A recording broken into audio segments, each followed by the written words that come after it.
ಅನಿವಾರ್ಯವೋ, ಯಾವುದು ಅವಶ್ಯಕವೋ ಅದನ್ನೆಲ್ಲವನ್ನೂ ಕೂಡ ತಾವು ಕೊಟ್ಟು ಸಲಹುತ್ತಾರೆ. ಜೊತೆಗೆ ಅವರು ಒಂದು ಕಣ್ಣೋಟ ಬಿದ್ರೆ ಸಾಕಂತ್ರಿ, ನಮ್ಗೆ ಹೆಚ್ಚೇನು ಬೇಡ. ರಾಯರ ಮುಂದೆ ನಿಂತು ನಾವೇನ್ ಕೇಳ್ಕೊಳ್ಬೇಕು? ಅಪ್ಪಣ್ಣಾಚಾರ್ಯ ನಮ್ಗೆ ಹೇಳ್ಕೊಡ್ತಾರೆ.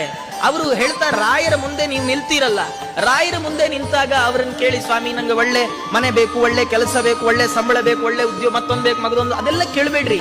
ಸ್ವಾಮಿ ನಿಮ್ಮ ನೋಟ ನನಗೆ ಬೇಕು, ನಿಮ್ಮ ಕಣ್ಣೋಟ ನನ್ನ ಮೇಲೆ ಬೀಳ್ಬೇಕಷ್ಟೇ ಸಾಕು. ಯಾಕಂದ್ರೆ ಇದು ಯಾವಾಗ್ಲೂ ಸಿಗೋಲ್ಲ.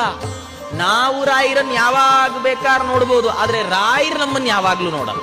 ಯಾಕೆಂದ್ರೆ ಅವರು ದೇವರನ್ನು ನೋಡ್ತಾರೆ. ಅಂತರ್ಮುಖಿಗಳಾಗಿ ಕಣ್ಣು ಮುಚ್ಚಿ ಒಳ ಮನಸ್ಸಿನಿಂದ ಭಗವಂತನನ್ನು ನೋಡ್ತಾ ಇರ್ತಾರೆ ರಾಯರು. ರಾಯರ ದೃಷ್ಟಿ ನಮ್ಮ ಮೇಲೆ ಯಾವಾಗ್ಲೂ ಬೀಳೋಲ್ಲ. ಆದರೆ ಒಮ್ಮೆ ಬಿದ್ರೆ ಏನಾಗತ್ತೆ ಗೊತ್ತಾ? ಒಮ್ಮೆ ಬಿದ್ರು ಅಗಾದ್ರಿಗಳು, ನಾವು ಮಾಡಿಟ್ಟ ಬೆಟ್ಟದಷ್ಟು ದೊಡ್ಡ ಪಾಪಗಳೇನಿದ್ದಾವೆ